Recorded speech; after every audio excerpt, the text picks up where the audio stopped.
lovely bodies. It's hard to be part of the Milky Way when you're lactose intolerant. And every shooting star hits your heart, so a black hole develops. To measure progress by the distance made from our last revolution. To know freedom is weak when it only rings, it resounds a big bang with evolution. But no matter how dark the matter or negative the energy, we all must sustain our place in this polyverse of space. Thank you. Great job. Thank you. Arlene, sister, I got your bag over there. So we've got another poet. Guess what? I'm over here. Have people introduce themselves to each other. I want you to become intimate by the time this finishes. And you can do whatever you wish with that. Summer love, baby. Hey, this is about revolutionary love. So one of the things is, we have someone who's come all the way from one of the most exciting areas in the state right now. What area you think that would be? Right here. Nah. Really excited. Up. Super. Upstate where? How about Buffalo? Buffalo. Come on. And we have the poet laureate who came all the way down here to grace us. And I want to introduce Jillian Haynesworth, coming from one of the most interesting areas with one of the most progressive electoral officials in the country right now, Jillian.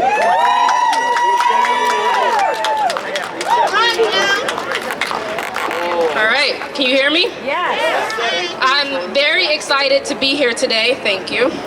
Yeah. Coming from Buffalo, we all know that Buffalo is right on the brink of really moving our city towards a more liberal agenda that is for the people. So I'm really excited to be a part of that movement too.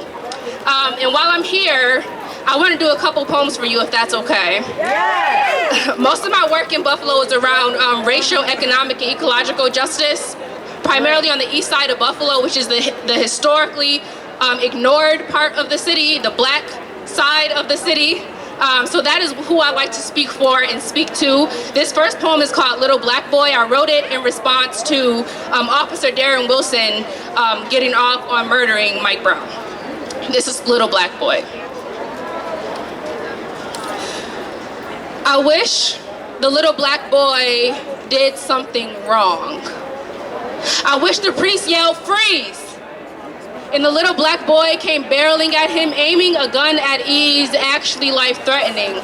So when the cops have to fight and the bullets take flight, no one has to hide and no one has to lie, because the little black boy did something wrong this time.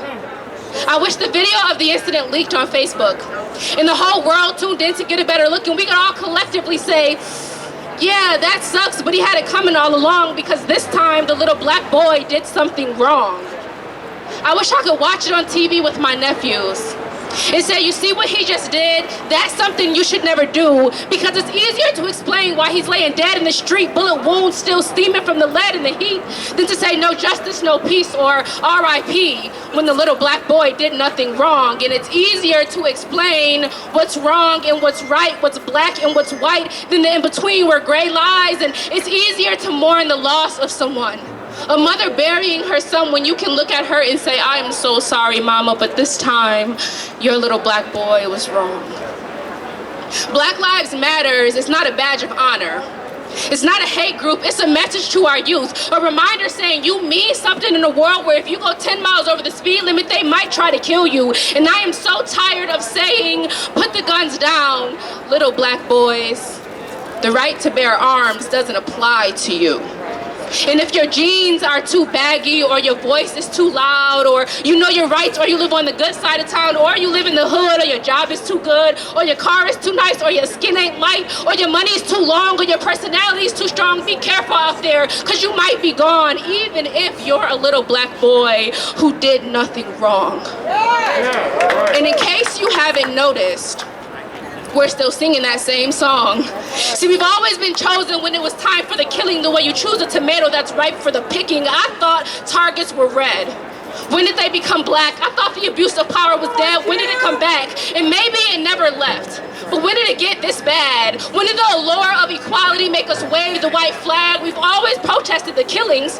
We marched when Dr. King had a dream. He preached a message of freedom, and we believed everything. We looked to the hills with hope of free and better days, but we didn't notice that we were still targets, just targets in different ways. They didn't kill us as much, but we were still their slaves. And they used systematic oppression instead of whips and chains. They compared us to each other, like some were better, not the same. Like we weren't all stuffed on the same boats, like we didn't get here the same way. They locked us in cells and they threw the keys away. They left us broken in the hood. They didn't even need a grave. They sent us to the schools that were falling apart. When we finally found our leaders, they stabbed us in the heart. They sicked their dogs on us and they hung us from trees. They made it very clear that we were never really free. You see, we drank from different fountains. Success with different tools. We used the back door. We followed different rules. We were taught that we were different, and that different ain't right. That's why to this day, speaking proper is speaking white. But as our standards rose, their fears grew. They were stunned when we sat at that counter singing "We Shall Not Be Moved," and they were afraid when Rosa Parks sat at the front of the bus, and when a white man wanted her seat, she refused to get up. They panicked when Malcolm X gathered a group of his brothers to police the police and make life safer for each other. And when Angela Davis proclaimed, "We ain't scared no more," we gave the ones who wanted us scared a new goal to reach for. They realized they couldn't kill our spirits. They couldn't kill our souls. They couldn't kill our minds, and they couldn't kill our hope. So they targeted our black boys who did nothing wrong, and they killed them for wearing hoodies and playing with toy guns. They choked them for selling loosies, ignored the "I can't breathe," and they didn't get in trouble. They seem to walk away scot-free, but we can't let them get away with anything. So while they target us as individuals, we have to build our team. We have to show our kids that they are worth something and teach them to aspire for more than a pair of Jordans and some bling. When you know better, you do better. So allow me to preach. There is nothing we can't do. There is no goal beyond our reach. We are culture creators. They want to be like us. Match our style, match our swag, and they still ain't dope enough. They will try to keep us down, and they will continue to be mad. So let us be great. Ignore the hate. As a matter of fact, they should target that.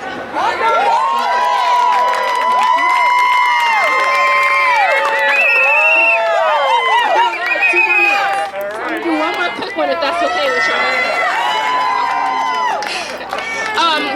This poem is called Mask Off. It is about cultural appropriation, which I'm sure we have all witnessed or accidentally participated in. And it's really important that we understand what we are doing when we take someone else's culture and use it as our own. So this is Mask Off. You stole what was mine. You took the base and the untamed edges out of it and called it your own. You complicated it and put it on the cover of Cosmo as 2021's hottest new trend. For you, it's just something that's currently in. You added the Migos and Gucci to it, hoping it gets played on the heat. Thinking their names will make us intrigued, even if it's over a weak beat, but putting money in their pockets won't help my people eat. So I shrug it off and look the other way, the same way you do when I get stopped by the police. I stay silent the same way you do when they hunt my people down like deer. New slaves being held down while you hop on new waves. I look at you with a loss for words, the same way you watch mothers on the TV at a loss for words. You look at the black boy who got killed's outfit and you rob him. Wow. You rob him. Sheesh. Sorry. They're over there fighting too, right? This is a good day to fight, right? All right, I'm gonna start that over if that's okay.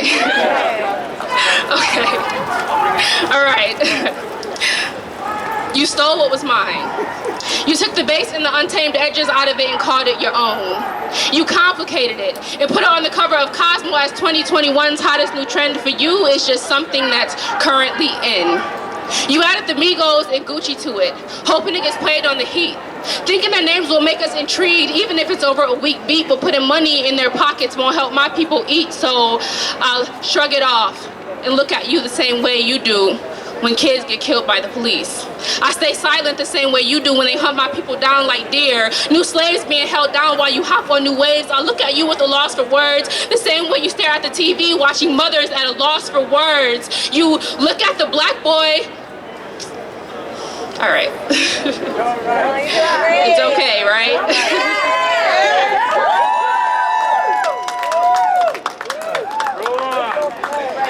I can't remember. All right. I think that's okay, right? I'm gonna let you bring up the next person. That's why you're a poet. Right. No, you can. You're amazing. You wanna do a different one? Wanna do a different one?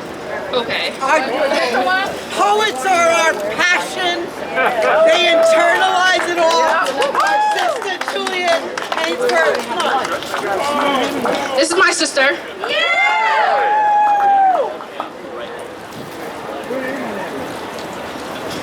All right, my sister and I just had a meeting and we decided I'm gonna do a different one. This is called Still I Rise. It's about 30 seconds. It was written to honor Lorna Hill, who is a theater teacher in Buffalo who passed away in 2020. I started from the way bottom. I didn't even fix my face to ask for Jordans, even though all of my friends had them. I made up my mind. I'm not looking for an out, I'm bulldozing my way through. Then all my scars will tell their own stories, connected to me like a root. I am a rose. No matter what you speak, your air will help me grow. Sporting pink petals as soft as silk, the trophies life gave me to show. I rise like Maya Angelou, floating directly toward the sun. And if they come for me, just know what doesn't kill me better run, because I hit back. The descendant of a slave they couldn't take off this earth. So of course I know resilience, I know my worth, and I'm only getting better, aging like fine wine. I'm not afraid of time and I'm not afraid to shine, and regardless I will rise. You can believe that. Moving forward, but from time to time I like to take a peek back. It's a good reflection of what you can achieve if you simply refuse to slack, inhaling helium to make me lighter. And I know I'm making my daddy proud, because that man, he raised a fighter, and I'm gonna rise. You can believe that. Thank you.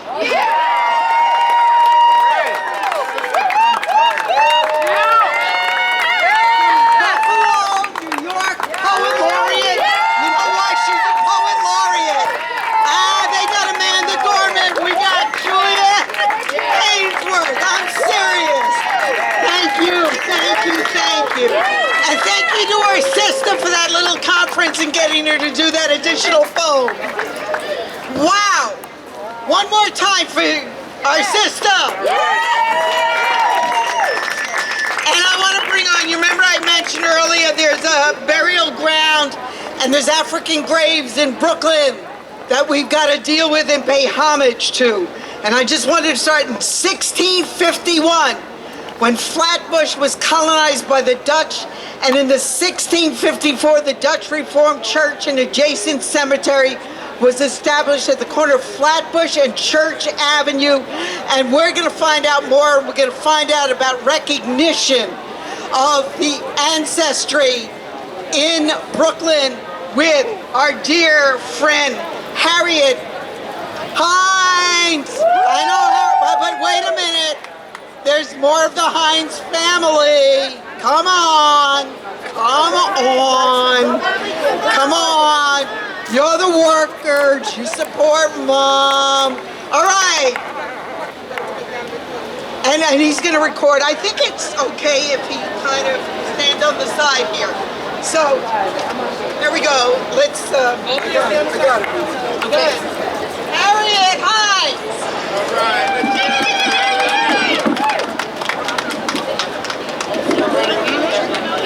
All right.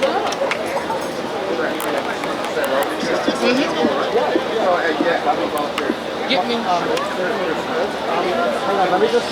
Hello, everyone.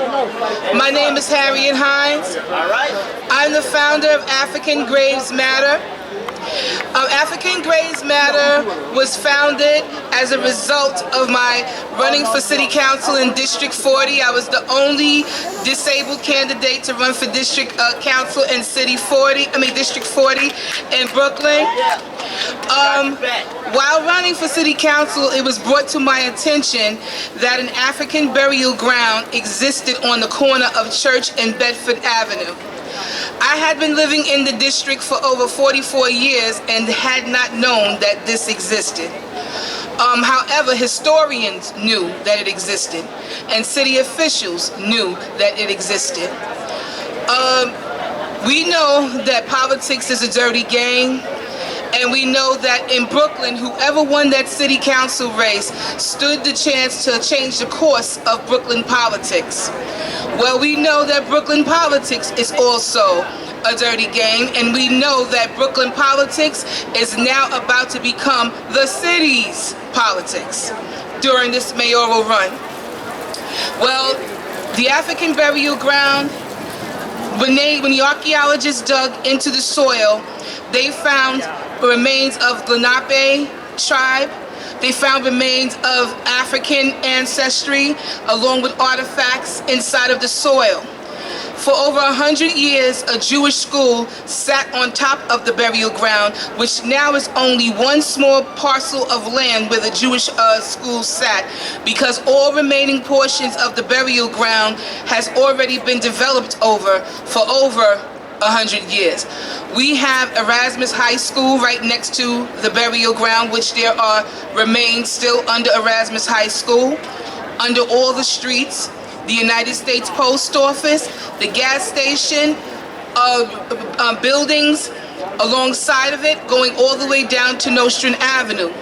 And while we have this burial ground, which the only reason why we have this burial ground is because they demolished the Jewish school in 2005 because they found it to be structurally unsound. So that's the only reason why we have this one little piece of land there. And now we're asking for a memorial to be there instead of a high-rise development that Eric Adams and Councilman Matthew Eugene signed to build a high-rise development on top of. Had this had been Jewish land, there would be no dispute. We'd have a memorial there, everything. At the next block on Church and Flatbush Avenue is the Dutch Reformed Church. At the Dutch Reformed Church, they have a cemetery there. And that cemetery that's attached to the Dutch Reformed Church houses the remains of the colonizers that put these slaves or enslaved people into the soil. You have the Livingstons, you have the Lefferts, you have the Nostrands, you have the Cortelius, the Vanderbilts, and many others that are still buried there in a nice cemetery that is well kept, maintained there to be a historic tourist site that people come and they visit each year.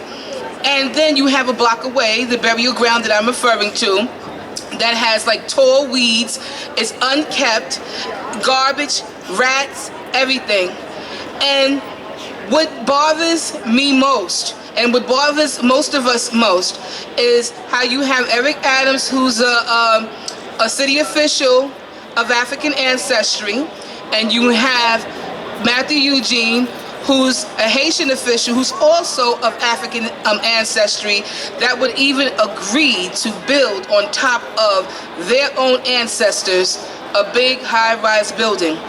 They say it's in the spirit of affordable housing, but we know that no housing is truly affordable.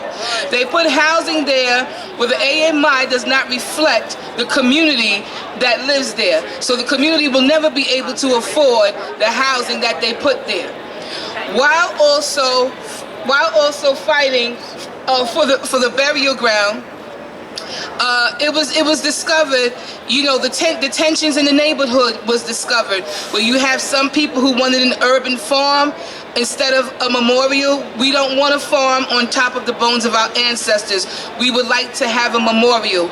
And I thank you for having me out here to be able to speak and to convey this message. And again, just remember, this burial ground there exists, just like the one here in Manhattan does. Thank you. And I want to say that Harriet Hines, and I'm just doing this as a promo, objectively, Harriet Hines is running on the Justice and Unity slate at WBAI for the local station board. And this is just an objective announcement. Harriet Hines is running on the Justice and Unity slate. You do what you think. I know what I'm doing and think about. Support my comrade here and make sure, particularly those of us in Brooklyn, we're going to get around the African burial ground there, right? Yeah. All right. Wednesdays at 5:30. Every Wednesday at 5:30, we're out there to demonstrate. Okay, and who's our little young revolutionary? This is my daughter, Ayana, and my son, Xavier. Xavier and Ayana! Thank you for having Three me. generations!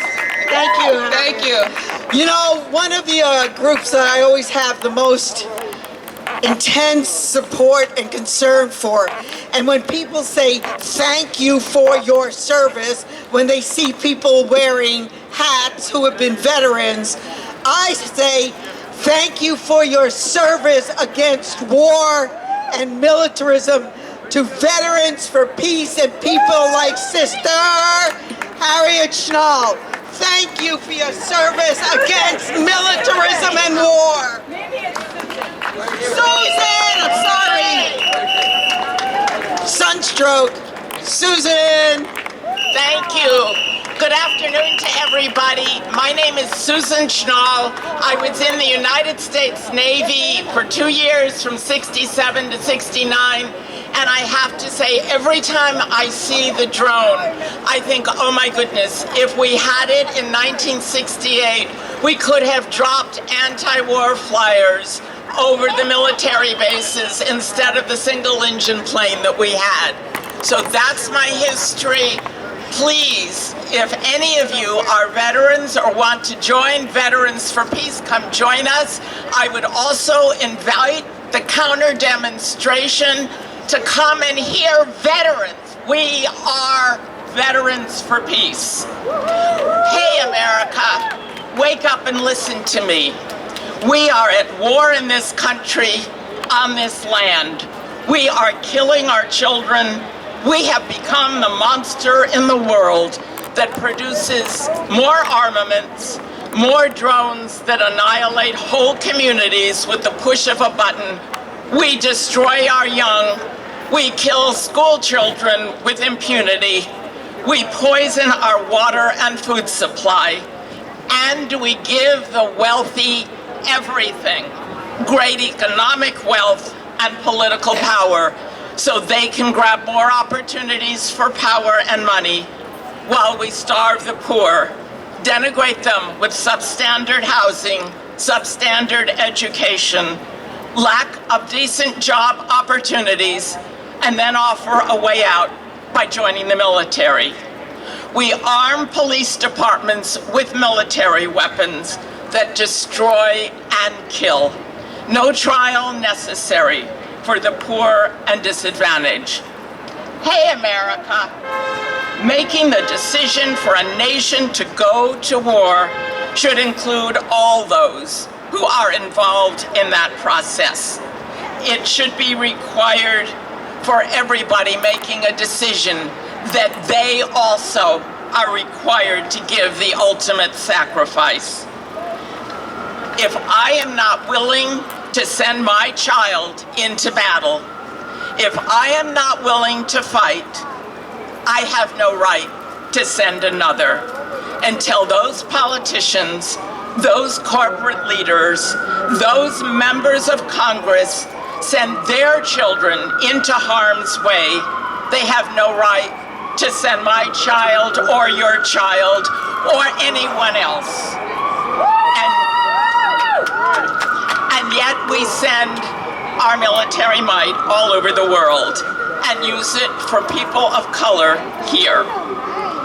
You know, Hitler got some of his ideas about genocide for ethnic cleansing from 19th century United States policies against Native Americans.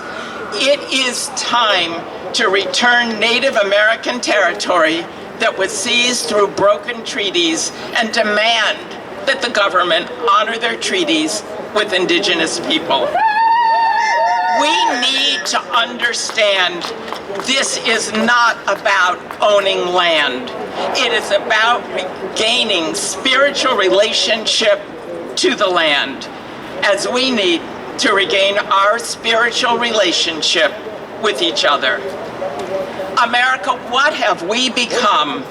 A land of broken treaties and seized land, viewing everything through our lens of exploitation and profit. How did we become immune to the dead children in Chicago, in Parkland, in Afghanistan, in Syria, killed by gun violence? How did we become immune to school children killed by guns, produced in America by gunmen produced in America? We export our military violence to the highest bidder.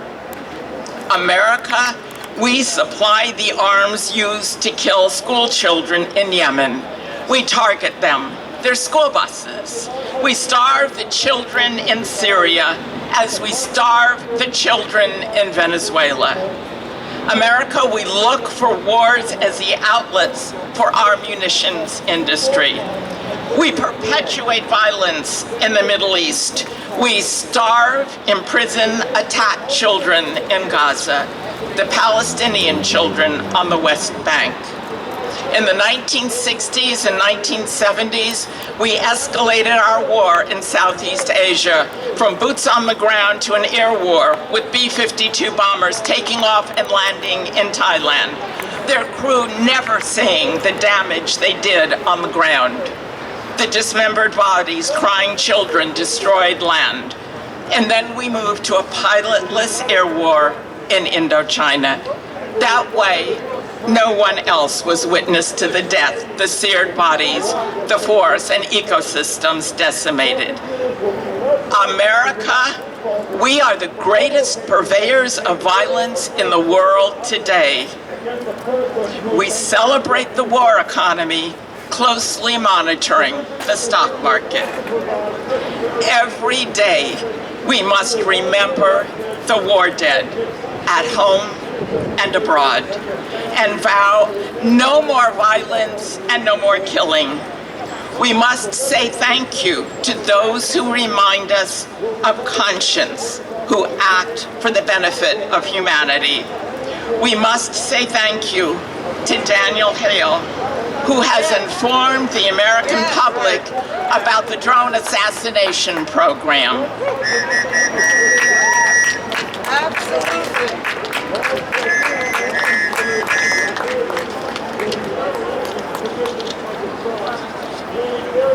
I'd like to read his comment, the last statement he made before sentencing. Quote from Daniel Hale, "Left to decide whether to act, I only could do that which I ought to do before God and my own conscience. The answer came to me that to stop the cycle of violence, I ought to sacrifice my own life and not that of another person." We are Veterans for Peace, Vietnam Veterans Against the War, Veterans Peace Council, World Beyond War, and we say no more war here and no more war abroad.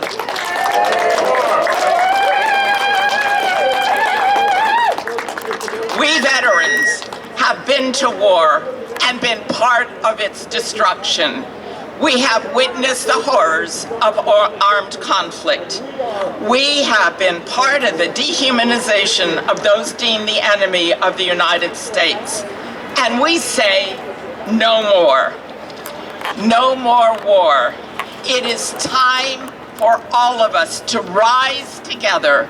It is time for us to say no to war and destruction, no to corporations expanding their profits on the deaths of others and on the death of the earth. We say yes to life. We are rising together, World Beyond War, Veterans for Peace, all of us who are standing here for peace and social justice, and we shall prevail. We shall prevail. All of us working together. Thank you. We say thank you for your service against militarism, against war.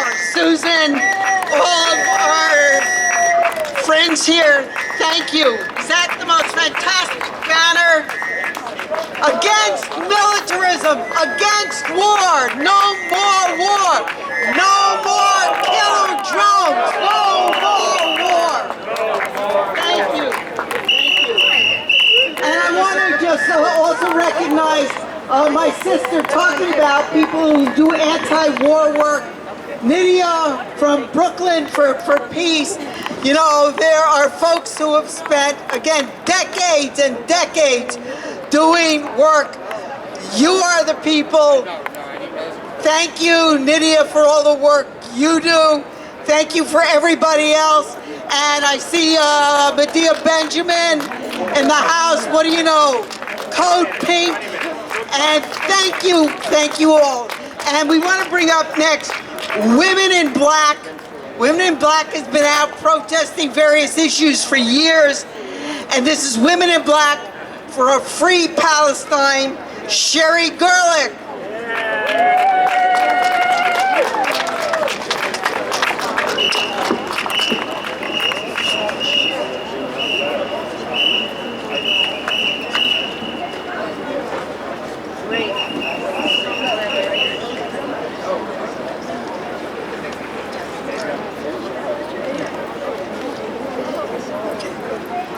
Every Thursday,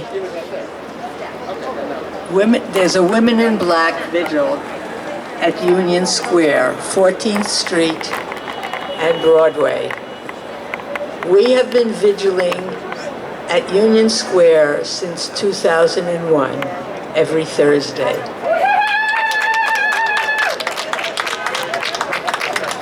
Women in Black is an international movement that started weeks after the first Palestinian Intifada, when the Israeli government went on TV and expressed a policy of, quote, force, might, the breaking of bones.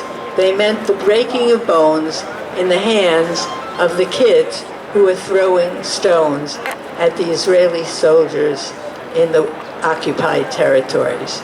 A group of women dressed in black and held vigil with signs saying, stop the violence, negotiate. And they came back the next week and the next week. And it spread throughout Israel and it spread throughout the world.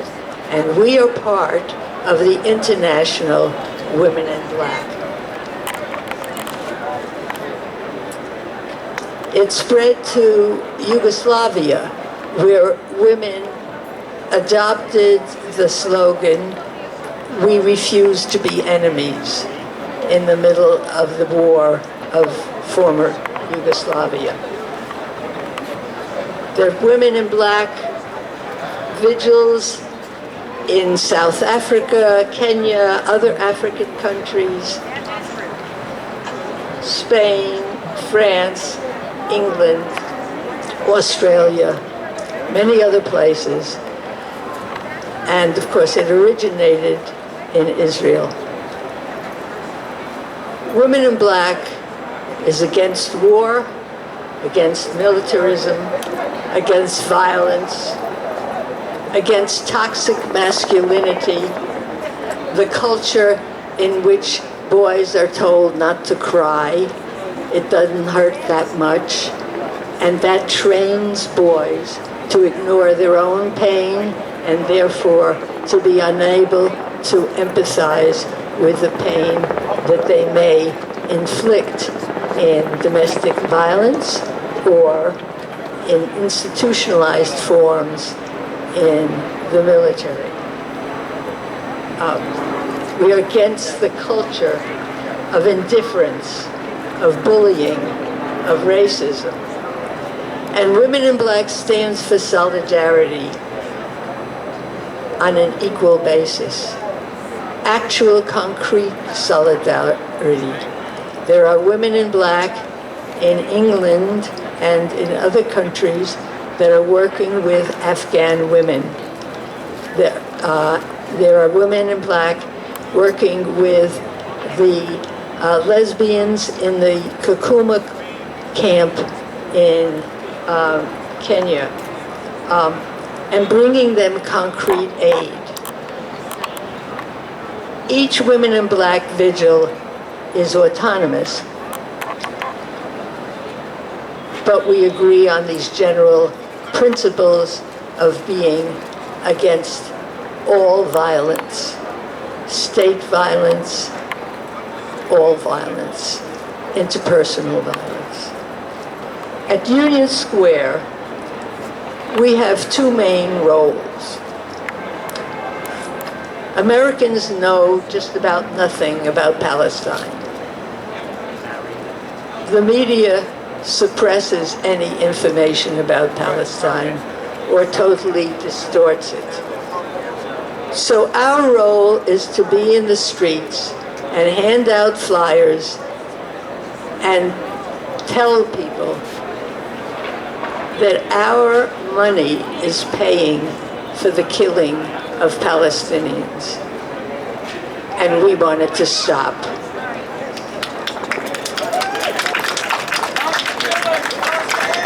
That we want our government to stop conferring impunity on Israel's violence. Down with the Zionists! Down with the Zionists! We also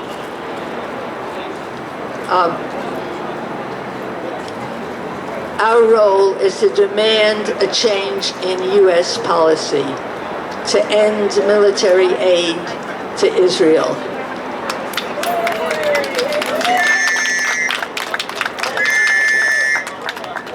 Please join us any Thursday from 5:30 to 6:30 on 14th Street between Broadway and 4th Avenue. Join us every Thursday. What time on Thursday, Sherry? 5:30 to 6:30 on the little traffic island on 14th Street. Okay. You can be under the trees, you know. Yeah. Next time we're going to make sure there's a heck of a lot of more trees. And I want to thank you all for all you do, for being here. Women in Black for free Palestine. Free Palestine. Free Palestine. Free Palestine. No more money for Israel's crime. Right up, come on. Raging Granny, give us that chant. I know who's our surprise guest. I like that chant. Oh well, we're just gonna free Palestine. Free Palestine.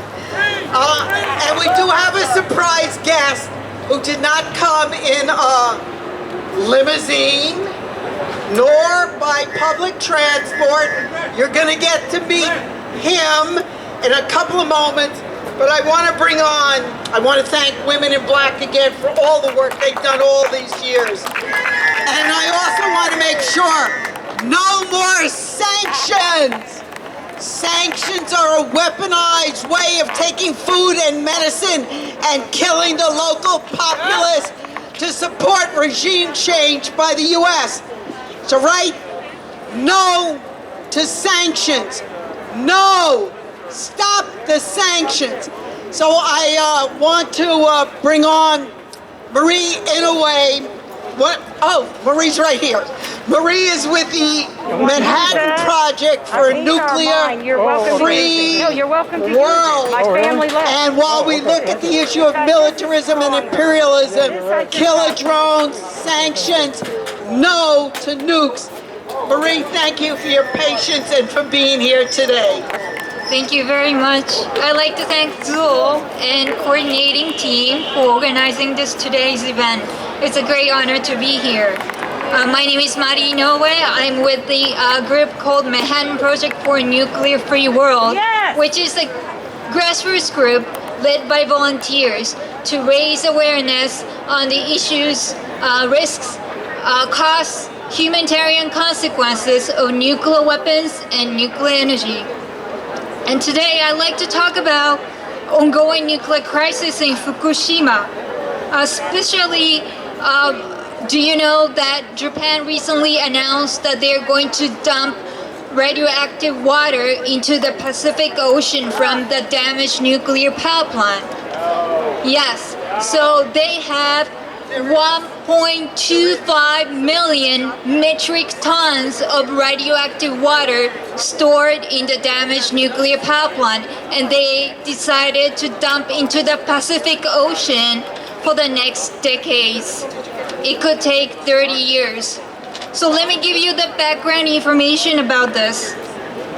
So Fukushima nuclear disaster started in March 2011 when a big earthquake hit northeast Japan.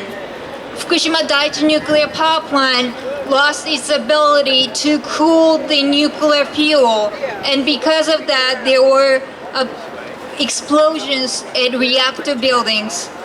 Nuclear fuel melted down, and they have to constantly cool the melted nuclear fuel in order to avoid criticality.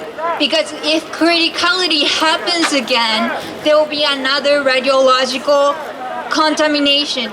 Radioactivity will be released into the ocean, into the land, into the environment.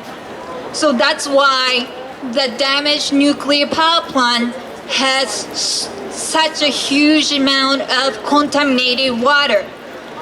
And it's very highly radioactive. And Japan says that it has this filtering system to isolate radioactive material from radioactive water. But there is no technology to isolate tritium, which is a radioactive form of hydrogen. There's no technology to isolate carbon-14, which is a radioactive form of carbon. And tritium and carbon-14, if you inhale them or ingest them, it could be incorporated into your cells or DNAs. So more than 10 years had passed, and how come we don't hear this? Because in 2013, Prime Minister Abe said that Fukushima was under control, so that Japan will be able to win the bid to host Tokyo Olympics. And because of that, voices from Fukushima was ignored and suppressed by the mainstream media. So 10 years has passed, but tens of thousands are still displaced. Hundreds of Fukushima children were already diagnosed with thyroid cancer, and evacuees from impacted communities still live with many challenges. So Japan plans to dump contaminated water into the Pacific starting from 2023. And the government and the owner of the Fukushima Daiichi site says that disposal into the ocean is the only solution, when it's not. Local groups have already made suggestions to Japanese government that there are solutions, such as building a large tanks in the damaged site, which is a used technology by the petrochemical industry. But these alternatives or suggestions were not even discussed or taken into account. So a couple of weeks ago, I was invited to a conference organized by the Pacific Youth, and I did a presentation and they asked me this question. They said, why are they dumping contaminated water into the Pacific Ocean and not into rivers in Tokyo? That's a very good question. So when nuclear energy was introduced by the United States, they said that nuclear energy is safe. Instead of building nuclear power plants in the middle of Tokyo, they picked rural communities such as in Fukushima. They said that a nuclear accident would never happen, but actually it did happen. So why are they dumping contaminated water into the Pacific Ocean, not into the rivers in Tokyo? Because this is an extension of nuclear colonialism, where land, people, cultural resources of marginalized communities are exploited by the nuclear industry. It is similar to how the original Manhattan Project, the atomic bomb project, exploited indigenous land to mine uranium. It is similar to how nuclear weapon states use indigenous land as sacrifice zones to test nuclear weapons. It is similar to how corporations here plan to dump highly radioactive waste in communities of color. Recently, we had a meeting with the representative of Japanese Minister of Foreign Affairs, and we asked this question, are you going to stop this plant? And they said no. They said that they consulted with scientists and concluded that the contaminated water is safe to the ocean. We disagree. People in Fukushima disagrees with the plan. People in the Pacific disagrees with the plan. And we join international calls for the Japanese government to halt its decision to dump radioactive water into the Pacific. We request the government to explore alternative, safer options to minimize the health impacts of people and all living things, to protect the environment in the Pacific Ocean. And we must not forget that communities in the Pacific have still been living with the threats of remaining contamination exposure, decimated environments, and generational trauma from nuclear testing. So we have a march and rally planned on October 2nd, Saturday, starting from Bryant Park, 6th Avenue and 41st Street at 11 a.m. And we'll walk toward the United Nations, and we'll have a rally at the Dag Hammarskjöld's Plaza, 1st Avenue and 47th Street, starting from noon. So please join us, and let's protect our ocean. And as other speaker mentioned earlier, nuclear is not a climate solution. No nukes, and power to the people. And you're going to say that with even more fervor. No more Fukushimas, no more 3 Mile Island, no nukes. Come on, lead us in that. 1, 2, 3. No more Fukushima. No more Fukushima. No more 3 Mile Island. No more nukes. Come on. No nukes. No more nukes. No more nukes. And you're all going to be where on October 2nd? Yes, I have flyers, so if you're interested, please look for me. Thank you so much. We will always look for you. Meridian away. Manhattan Project for a nuclear-free world. It goes along with no more militarism, down with imperialism, all of these things, right? Yes, ma'am. Talk to the people. They hear me, they hear me. Listen, I want to bring up a very irreverent group. And I don't know why, because we're very conservative.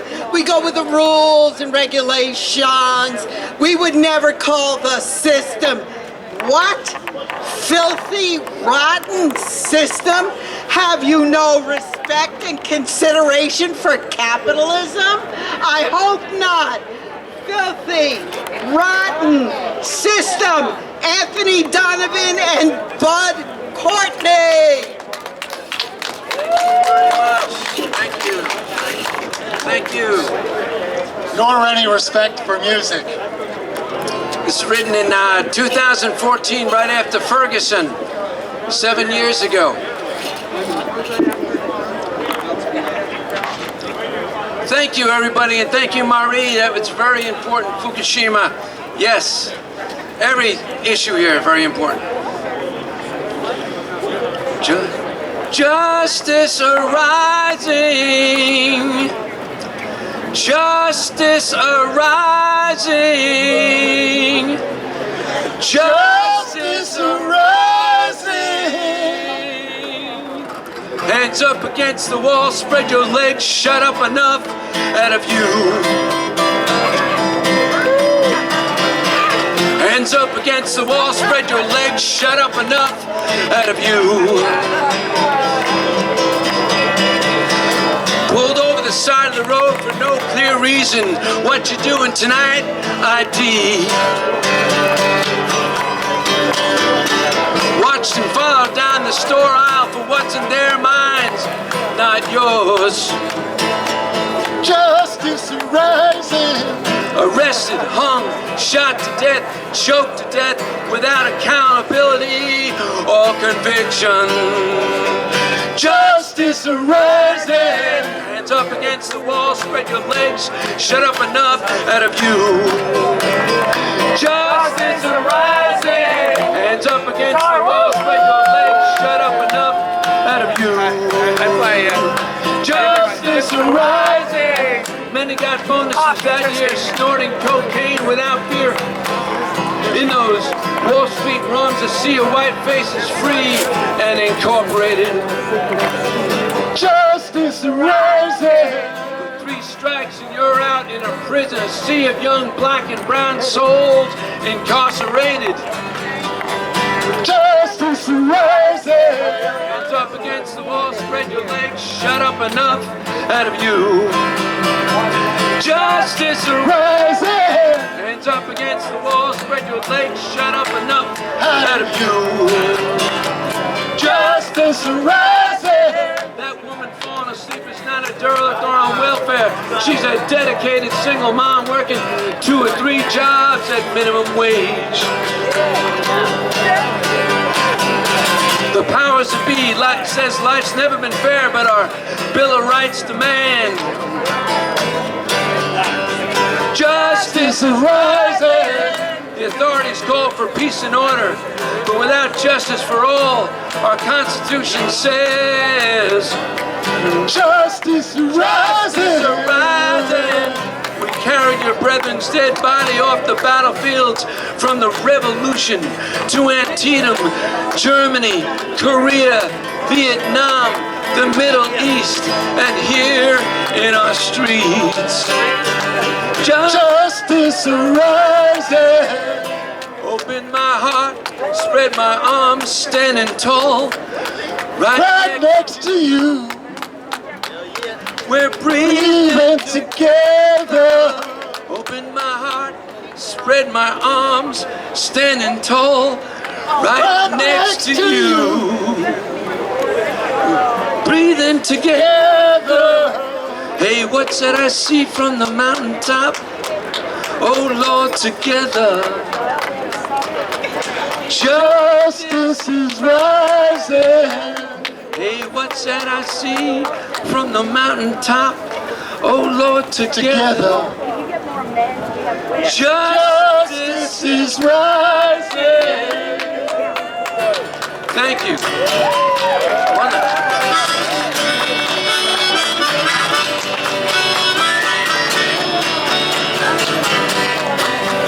I was dreaming in my dreaming of an aspect bright and bad, and my dreaming was awakened, but my dream, it lingered there in the form of shining valleys. I awakened to the cry that the people have the power to redeem the work of fools upon the meek. The graces shower, it's decreed, the people rule. Everybody, people power. People have the power. People have the power. People have the power.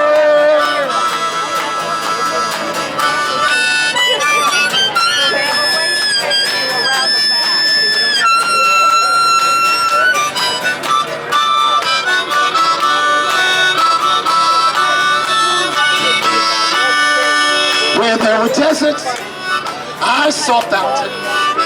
Like cream, the water rise. And we strolled there together with none to laugh or criticize. And the leopard and the lamb lay together, truly bound.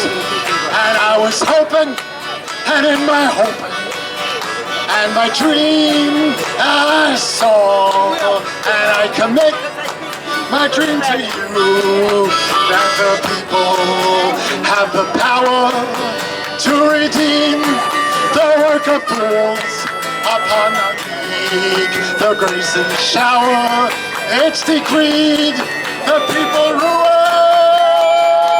Ha! People have the power. People have the power.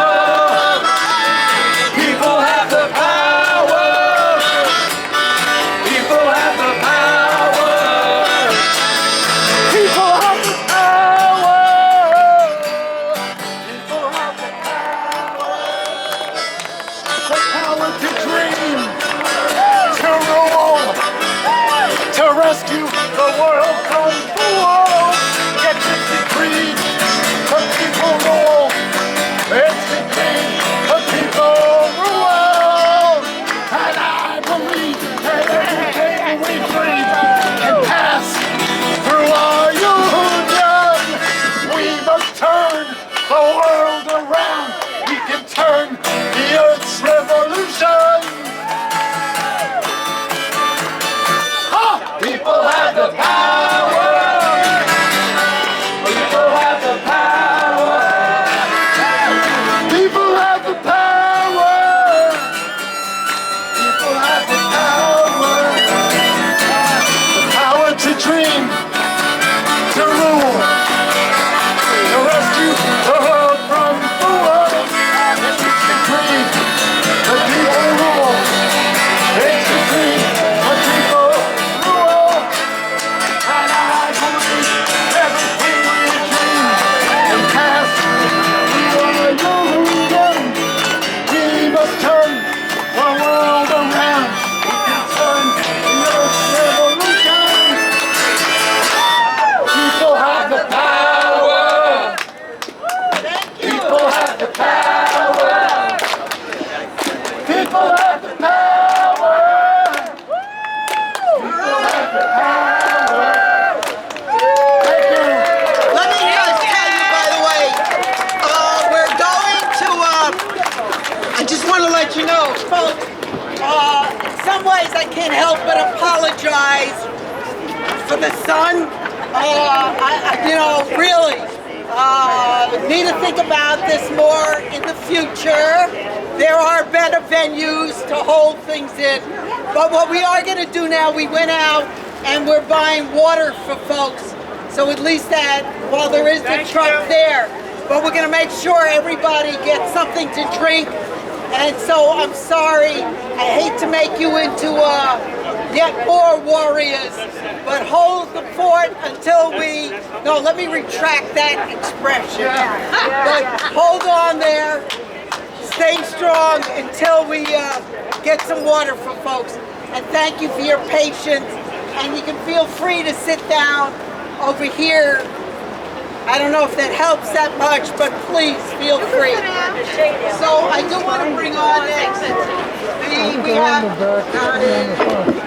We have two poets, and I'm going to mention them both, one after the other. Steve Bloom and my sister, Nzinga Robinson. So welcome them, please. Feel free to sit up here, but I do want to tell you, that you have no idea what a creative, remarkable, revolutionary movement we are. And you're going to see one of the most phenomenal artworks momentarily. And who do you think it is? Who knows who it is? You already know. Who knows?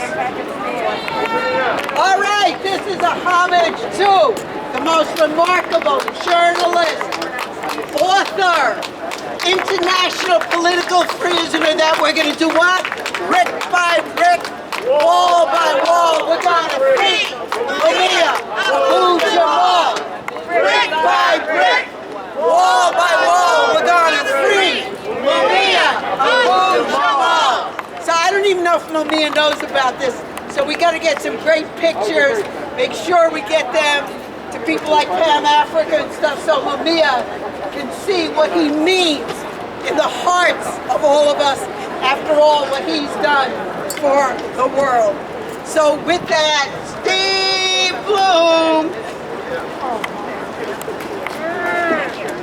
Thank you. This is a true story. It happened just a few blocks from here on April 10th, 2006. So that's the name of the poem. April 10th, 2006, New York City. Sometimes politics proves to be as strange as poetry. Never thought I would feel at home in a demonstration where one American flag follows another, after another, after another. But today it's not the usual my country can beat up your country crowd. No, this time it's the invisible people speaking out loud for a change. I am Haitian, I am Korean, I am Pakistani, they tell me. I am Dominican, I am Mexicana, I am Filipino, I am Ethiopian, I am Jamaican, I am Guatemalan, and I live here too. I will not be less of a human being than you. I fly the flag of my country, and I fly the flag of my other country, for whether I am there or here, your nation would collapse without the work I do. So I stand, watching, ask myself whether we have, perhaps, taken one small step towards the day when every human being will at last fly every flag of every nation and still feel at home. New Year, Gaza, 2008-2009. Call out the names of the dead so that we may mourn. Call out the names of the dead. Call out the names of their killers so that we may rage as we mourn. Call out the names of their killers. Call out the names of those who march in protest so that we may give thanks as we rage and mourn. Call out the names of those who march in protest. Call out the names peace, justice, freedom, Palestine, so that we may hope as we give thanks, rage, and mourn. And when the time has come to call out the names of all those who remain silent as we are calling out these names, let us pray that yours will not be among them. Thank you. And if you don't know, Steve Bloom is not only a great poet, but Steve is involved in such a myriad of activities. And I'm going to bring on, and she's rocking it, Nzinga Robinson. Okay, yes, good afternoon. Yes, thank you. Oh, it's such a pleasure to be here. I feel the energy. The energy. So, the inspiration for this poem I'm going to recite came from something Africans did during the Middle Passage. They beat their drums as a reminder, first of all, to build up their morale and give them hope. And as a reminder, because the drums symbolize Africa, so it was a reminder for them that they would get back home one day. So they beat their drums. Unfortunately, when they arrived in the Americas, they took their drums from them. So although my poem is inspired by all of you and everything that's going on, and the political prisoners, I have one right behind me, his statue. The poem, I like to think of it as a symbol of hope, for hopeless. It gives, for the education system, the criminal justice system, every system that is being oppressed, I like to think of this poem as an anthem for those systems and the people that are a part of those systems. The title of the poem is Keep Beating Your Drum. In spite of the oppressor or the oppression, keep beating your drum. In spite of the fact that they conceal the truth and perpetuate a lie, use deception instead of what is true to convict you of a crime so they could keep you in prison till the day you die. Keep beating your drum. Despite the fact that they treat you inhumane.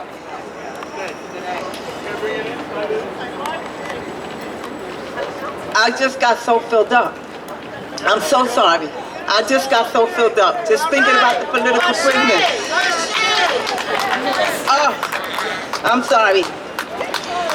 Despite the fact that they treat you inhumane as though you are less than a human being, keep beating your drum.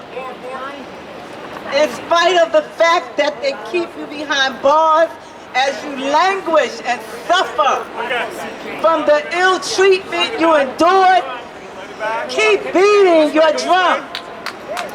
Even though they stripped you of your human liberty simply because of your ideology to protect and defend those in your community from oppression, abuse, and brutality. Keep beating your drum. Even though they try vehemently to destroy your hope, your dreams, and your family, keep beating your drum. In spite of what was done to the ancestors before you, remain encouraged, for we stand in unity in the fight for freedom, justice, and equality against the ills of this system and its racist society, democracy. Keep beating your goddamn drum. Keep beating your drum. Keep beating your drum. Keep beating your drum. Thank you. And we're going to keep beating that drum. And one of the drums now, brick by brick, wall by wall, we're going to free Maria Abu Jamal. Brick by brick, wall by wall, we're going to free Maria Abu Jamal. And we're going to free them all. We're going to free them all. We're going to free them all. All right, so, let me just give you an idea we're going to compliment these remarkable people. You want to talk about great works of art? Yes. Phenomenal. And I'm glad that Sister Suzanne Ross is in the house. And of course we have talk about people who have worked for decades and decades to free our political prisoners and to educate the society that we have political prisoners. Suzanne Ross. Suzanne Ross. And we also have, I think, one of the greatest actresses that we've ever had here. We're going to hear from her shortly. As a matter of fact, I'll introduce her. The last time I heard Sister Viney Burroughs, but we'll give her the special introduction. But right now, you know, I just finished for BAI an interview with a sister by the name of Sarah Raimundo, who's in the Philippines, and told me some of the most extraordinary work that is going on in the global South for people who are working for the working class. Yes, they are unionizing, but what they're doing, which is fundamental, is they're taking their organizations to what? Power to the people, meaning that they're focusing on something that we've got to teach our labor movement to do, which is on seizing state power in the interests of and for the working class. So with that, Louis Sawi is a Filipino activist, and he's right there. Louis, please come on up. And I want to thank you for being here. My video people left, but you're here now. Perfect timing. Perfect timing. Thank you for introducing me. Before I get started, I'd like to start off with a chant. So I'll say, when people's rights are under attack, you say, rise up, fight back. Ready? Cool. When people's rights are under attack, what do we do? Try it again. When people's rights are under attack, what do we do? What do we do? Stand up, fight back. Let's use rise because some folks can't necessarily stand, you know, to honor those that are ableist. Rise up and fight back. Exactly. Thank you. So my name is Louis.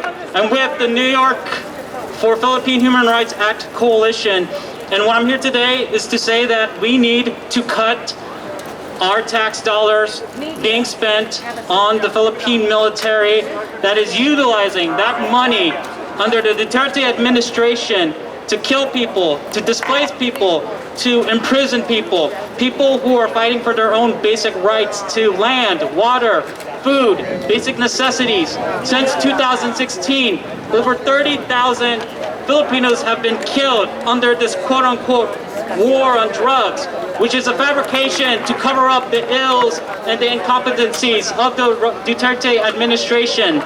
It has led to the displacement of over 450,000 community members. It has led to the political imprisonment of 2,700 people. It has led to extrajudicial killings of activists, politicians, people who have spoken out against the Duterte administration, 471 deaths.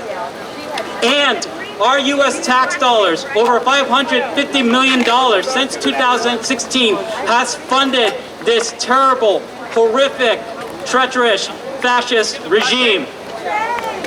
Shame on Duterte and shame on the U.S. government for continuously funding this military aid. Shame on Duterte. In addition, our support, supposedly to help combat the COVID-19 pandemic in the Philippines, has been wasted, has been misused. The Philippine government has misused 67 billion pesos, which accumulates to millions of US dollars. Some of that funding coming from our own US government.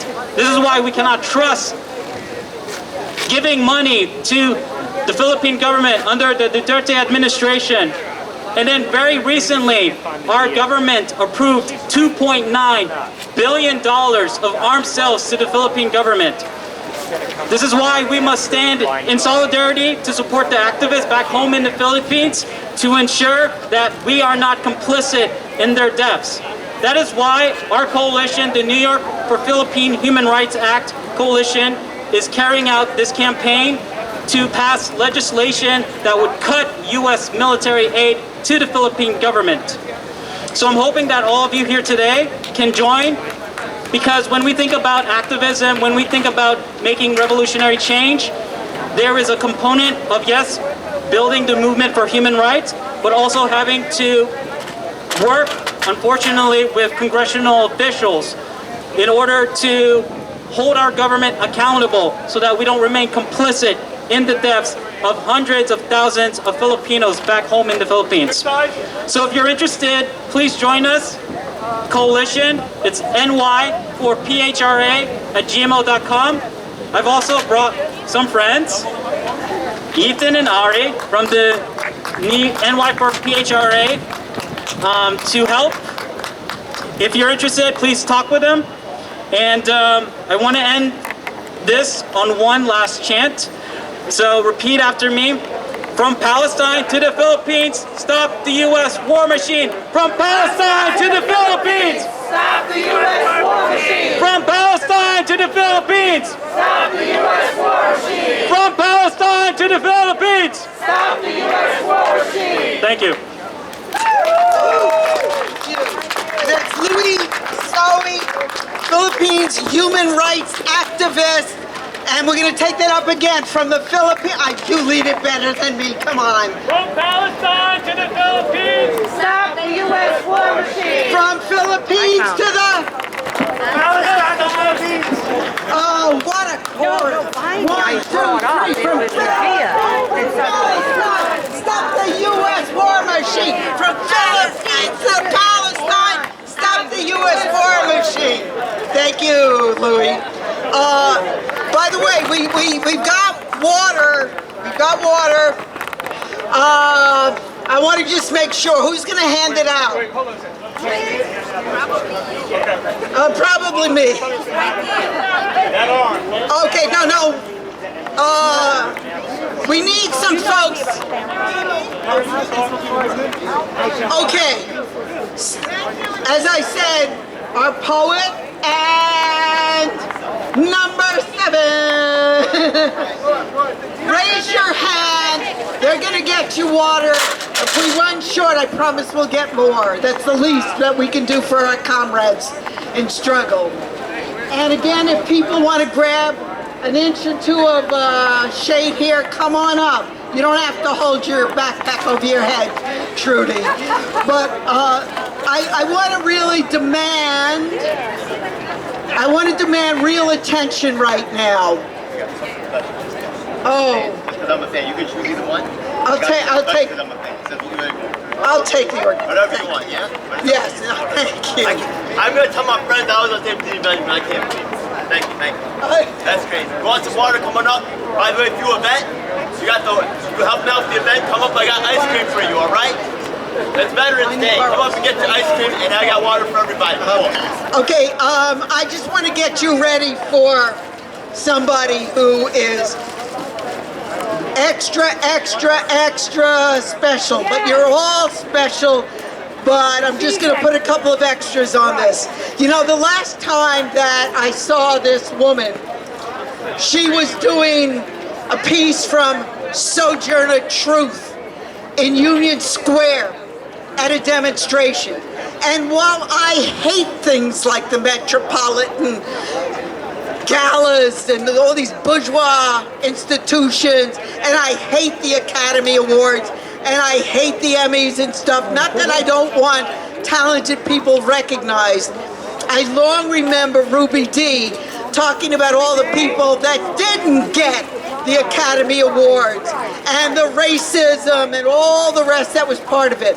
Well, I think right now I'm going to give the People's Academy Award to, who is not only brilliant at her craft and sensuous and magnificent in the way she relates creatively to the human condition, but Vinnie Burrows is one of the most steadfast, anti-capitalist, remarkable actresses I have ever met, and I wish I had the right statue or statuette, but we're just gonna have to give her standing ovation, adoration for our sister, the magnificent Vinnie Burrows.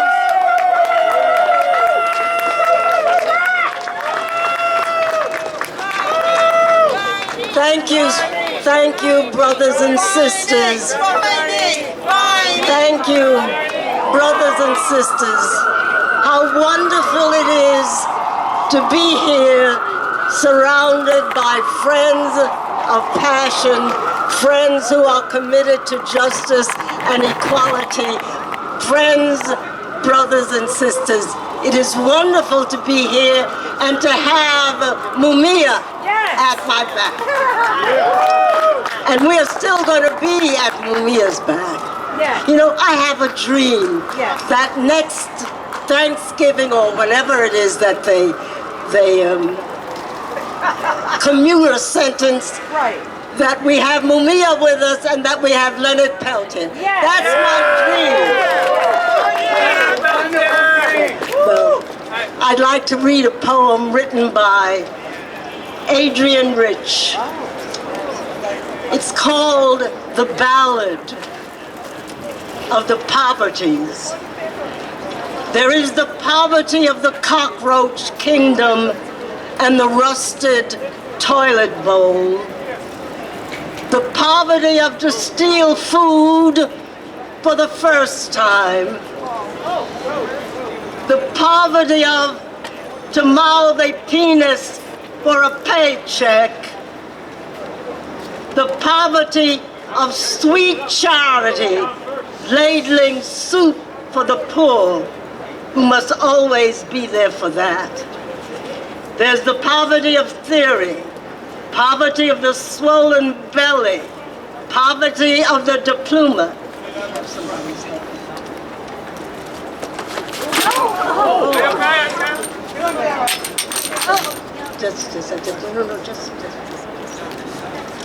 There's the poverty of cheap luggage bursted open at immigration, the poverty of the turned head, the averted eyes, the poverty of the bounced check, the poverty of the dumpster dive, the poverty of the porn saxophone, the poverty of the smashed reading glasses, the poverty cleaning up the puke, the poverty of the pavement artist, the poverty passed out on pavement. Princes of finance, you who have not lain there, there are poverties and there are poverties. There is the poverty of hand to mouth and door to door, and the poverty of stories patched up to sell. There's the poverty of the child thumbing the interstate, and the poverty of the bride enlisting for war. There's the poverty of prescriptions who can afford, and the poverty of how would you ever end it. And the poverty of the village bulldozed to rubble. Princes of poverty who have not ever tasted war. There are poverties and there are poverties. There's the poverty of wages wired for the funeral you can't get to. The poverty of the salary cut. There's the poverty of human labor offered silently on the curb. The poverty of the no-contact prison visit.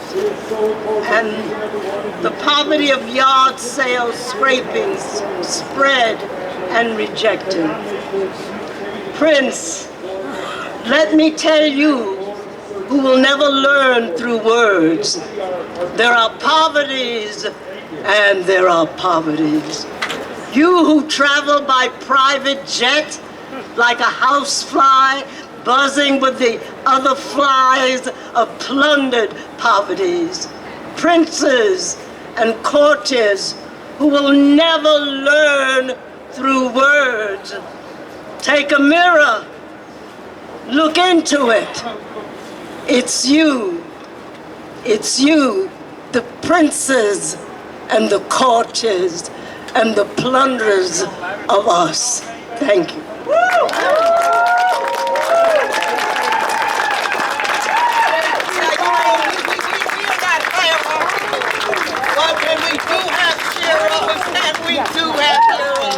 And they're special.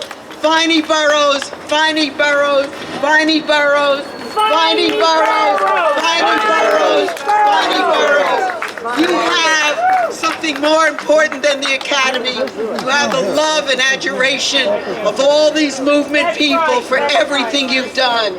What a magnificent warrior. Do you understand the people we've heard today? I mean, really, really.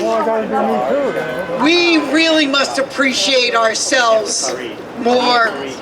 And we must get out of our silos more. And we really must connect and appreciate and create the kind of social movements too.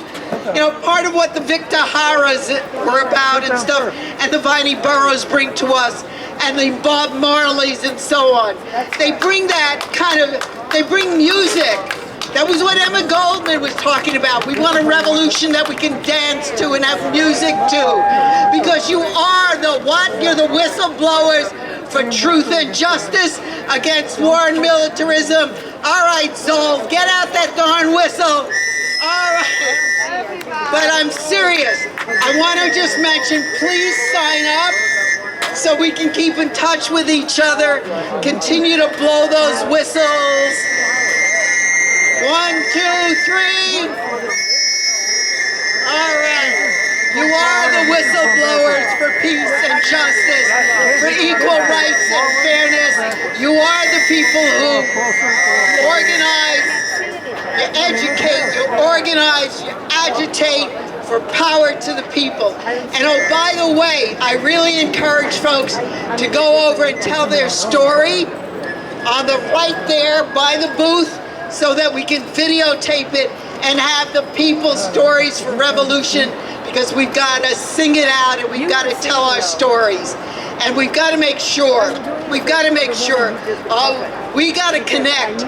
We got a fierce, ugly system of racial capitalism, plantation capitalism, built on settler colonialism. And if we are going to dismantle the corporal state, if we are the carceral state, the carceral state, and if we are going to dismantle capitalism, we got to get to know each other a lot better.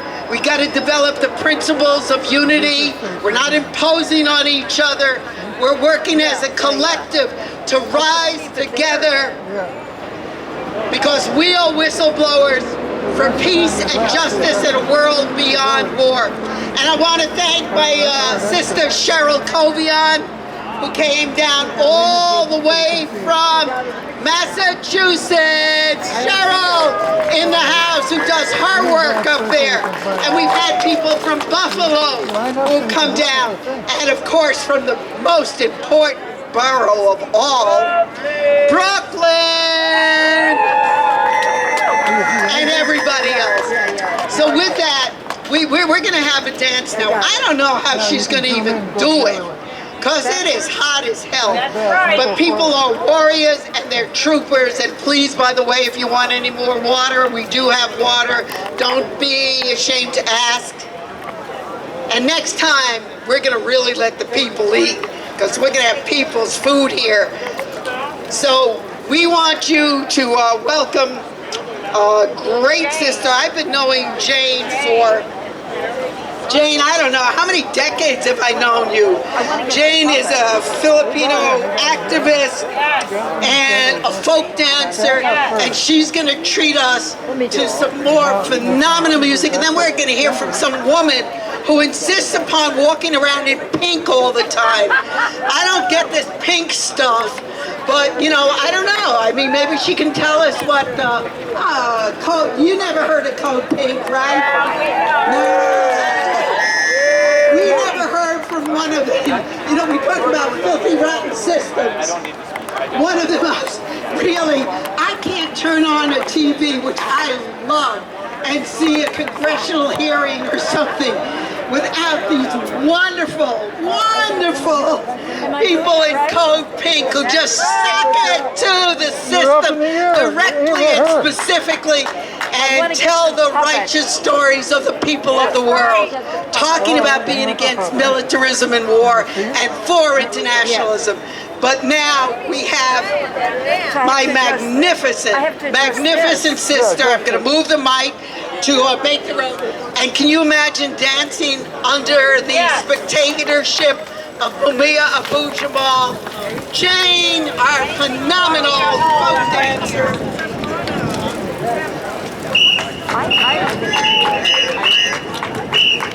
I see myself. I don't see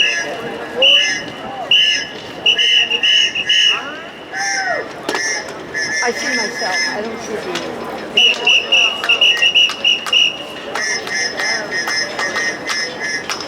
Oh, now I do.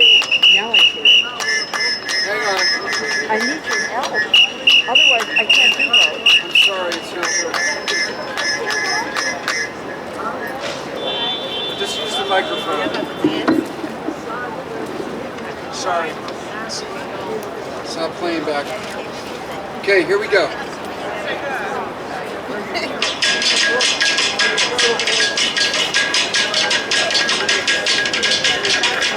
I can't see.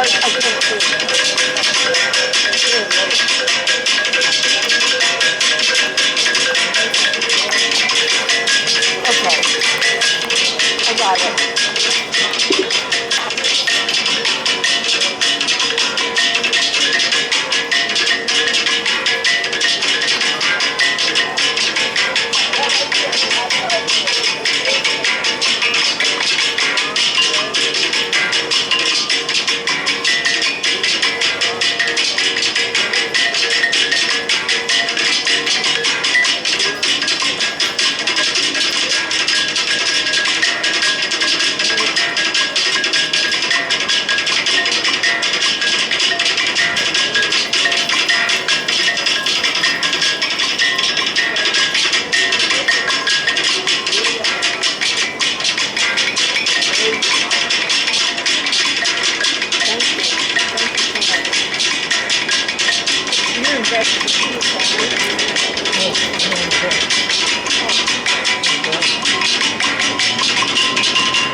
magnificent spiritual beauty.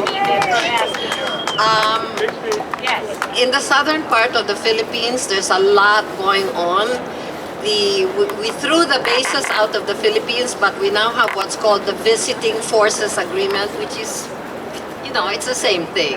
And they're there doing the same thing to the Muslim Filipinos that the Americans did to the Native Americans. These people have been there since Magellan discovered the Philippines, and in fact it was a Muslim warrior who killed Magellan with his Muslim Chris. The first dance I did was a dance that the slaves do to clear the room of evil spirits. That's why I was waving these handkerchiefs around to clear the room so that the nobility can come in. And the second dance was just a way of showing how versatile this piece of material. You can use it for the sun, you can use it to gather fruit, harvest, etc., etc. So, but anyway, there's a very small population, but they are fighting and they are fighting and they are fighting. When Marcos was the president of the Philippines, Gaddafi was sending them arms through Indonesia, and Imelda went to visit Gaddafi and say, "Stop sending arms to the Philippines." He said, "Well, stop killing my people." And this was then, and it goes on. So please don't forget the Muslims in the Philippines, or the Muslims anywhere. Palestine to the Philippines, all the Muslims. Thank you.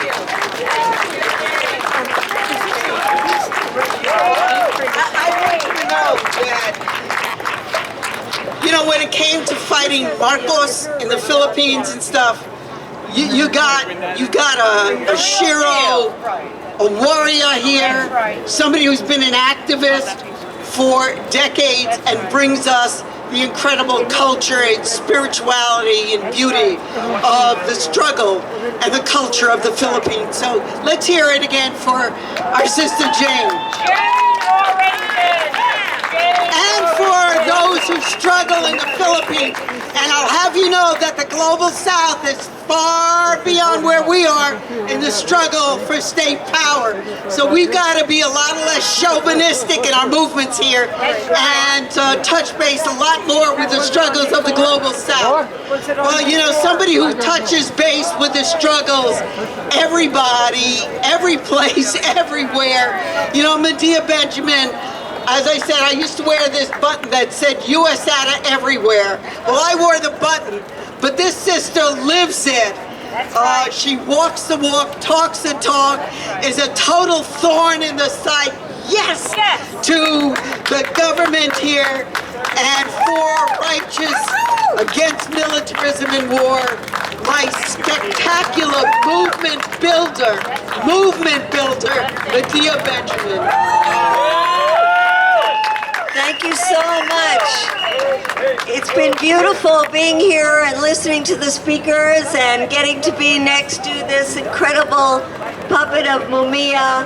And as Vinny said, it would be lovely to be here with Mumia out of prison and Leonard Peltier out of prison, and I'll add to that Julian Assange and Daniel Hale. So for anybody who doesn't know Daniel Hale, yeah, free Assange and Daniel Hale. When I look over at that drone over here, I wish Nick Motern was here because I want to thank him for all the work that he's done. But just take a look at the drone for a minute and think about what it would be like to live in a village somewhere in Yemen, in Afghanistan, in Pakistan, in Iraq, and hear the buzzing of this overhead. Constantly overhead, overhead, overhead, and never knowing when it was going to drop the bombs and who would be killed.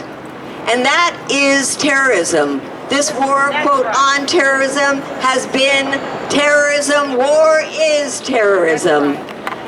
And these drones, it's so interesting. The U.S. has been dropping drones, especially since the time of Obama until now. And we learned very, very little about who is being killed by them. And one thing we have to do is condemn the media for not giving us the information about what happens when these drones are buzzing overhead and who gets killed. And all of a sudden, with the US troops leaving Afghanistan, we see that one drone attack. And we were told, just like we're told every time, oh, we hit the right target. We hit an extremist. We hit somebody who was about to blow up a bunch of innocent people. So rah, rah, we got the bad guys. Well, this time, it was actually in Kabul, not in some remote rural area. And this time, there were journalists all over the place who were covering the withdrawal of the US troops. And so they actually went to the site, and they did the investigation. And what did they find? The suspicious objects that were being loaded onto the car. Does anybody know what they were? Water canisters to distribute in the village, in the area where he lived, because there was a shortage of water. Shame. And the children who ran to welcome the father and their uncle when he came into the car and jumped into the vehicle. Incinerated. Incinerated. A whole family incinerated. 10 people, 7 of them children. Now, if that was an attack that we were told hit the bad guys and stopped a bunch of other people from getting killed, think of all the other attacks. Think of all the other times that we were told something just like that. You know, I was watching CNN the other day, and they had a war criminal on to tell us about what we should be doing in Afghanistan. That war criminal happened to be a former Prime Minister of the UK, Tony Blair. And that war criminal said, you know, the US and NATO forces, we were there and we were building roads, we were building infrastructure, we were building electricity, and then the Taliban would come in and they would just blow everything up. And I thought, what about the 10,000s of bombs that we dropped on Afghanistan? What were they blowing up? And you know, we at Cookpink did our own research. According to information that we could get from the U.S. Defense Department as well as independent researchers. And we compiled all of it to determine just about how many of the bombs the U.S. was dropping on Afghanistan. And you know what we came up with? 46 bombs a day. 46 bombs a day for 20 years. Just think about all the people that were killed in those bombs. And what really pisses me off is in this whole chaos around the U.S. leaving, there has been almost no discussion about all the Afghans that have been killed. There is almost no discussion about the destruction that we have wrought in Afghanistan. And there certainly have been no apologies to the Afghan people. Just the contrary. With the Taliban in, and none of us have to like the Taliban. I'm a secular, feminist woman. I would not like to live under the Taliban. But you know what? They won. They're in power. And we have to recognize that if the U.S. goes the route of economic warfare now against the Taliban, like the U.S. has done and is doing in so many other places, from Iraq to Venezuela to Cuba, who is it that's going to suffer? The people! The Afghan people. The Afghan people that have already suffered from 4 decades of war, who are facing the 3rd round wave of coronavirus, who are facing a drought that destroyed 40% of their crops. That's who's going to hurt when the U.S. strong-arms the IMF and says, don't give them their $450 billion that was supposed to be used for the pandemic. Don't give them their own $9.4 billion that is in U.S. banks right here in New York. Don't give them that money. Instead, we'll give them a couple of crumbs through these UN organizations. And what will happen, and what is happening, is the Afghan people are once again the ones who suffer. And we just can't allow that to keep happening. Now, what is happening on the U.S. side of all this is absolutely fascinating, because some of you might remember what was called the Vietnam Syndrome. And what was that? After all that time in war, all the Vietnamese killed, over 50,000 U.S. soldiers killed, and a number of you who are with Veterans for Peace know that all too well. There was a public sentiment that said, we don't want our government to get us into these wars again. That's right. And that lasted for quite a while, until actually 9/11, when the thirst for revenge was so strong in this country that we allowed the government to get into the war in Afghanistan. And then we had to be manipulated terribly to get us into the war in Iraq. Lying, saying there were weapons of mass destruction when there weren't. Lying and saying there was a connection to Al-Qaeda when there wasn't. But all of this now is coming back, where people are starting to say, what the hell happened for these last 20 years? And there's talk about a 9/11 syndrome, an Afghanistan syndrome, a sense among the public, we don't want any more of these damn wars.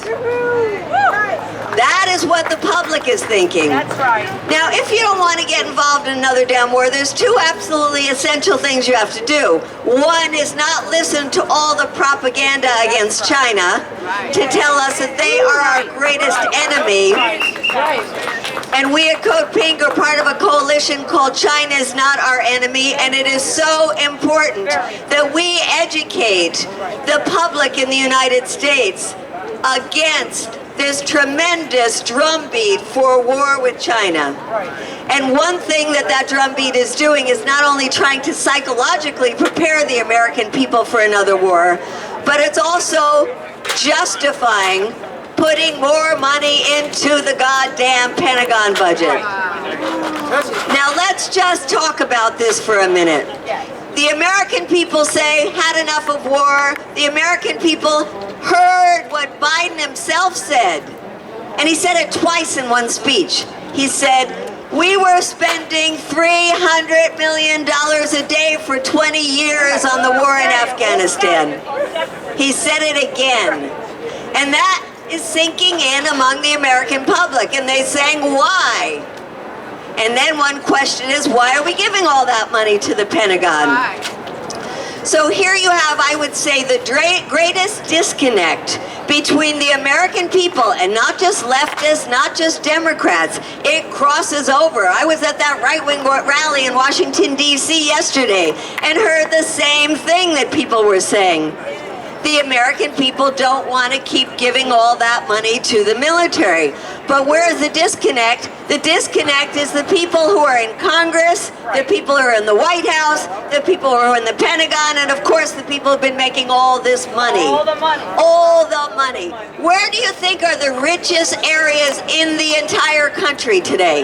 It's not here in Wall Street. No, it's not in Silicon Valley. It is in Northern Virginia. It's in the suburbs surrounding Washington, D.C., and it comes from money that goes through the Pentagon. It is all those military contracts. And we have billionaires surrounding our city, and what do? They hire these huge lobby firms, and they bribe the members of Congress, and they get generals onto their boards, and they continue this war machine. And so what you have in Congress, you remember, lots of us were saying don't go to war in Afghanistan. That's right. But there was only one member of Congress who voted against it, and that was Barbara Lee. Now Barbara Lee today has a piece of legislation saying we should cut the military by almost half, $350 billion. Now, there is a progressive caucus in Congress that has almost 100 members of it. Guess how many members have co-sponsored that piece of legislation to cut the Pentagon budget by $350 billion?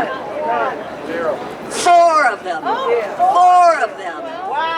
It's not even the whole squad. Ilhan Omar is the only member of the squad who has co-sponsored that. That shows the power of the military-industrial congressional complex and how out of control it is and how disconnected it is to what the people want, what the people need. And so we have a lot of work to do. You know, I managed to get inside the shareholder meeting of one of the big 5 weapon contractors, General Dynamics. And I looked, the woman CEO, great, you know, break the glass ceiling, have a woman CEO of this huge weapons contractor, weapons manufacturer, and said, looked her in the eye and said, if your huge profits can only come because of war and death and destruction, shouldn't you have to rethink your business model? Yeah. And she said, you seem like you're a sincere person, but you got it totally wrong. We pray for peace. She's religious. We work for peace. We want peace.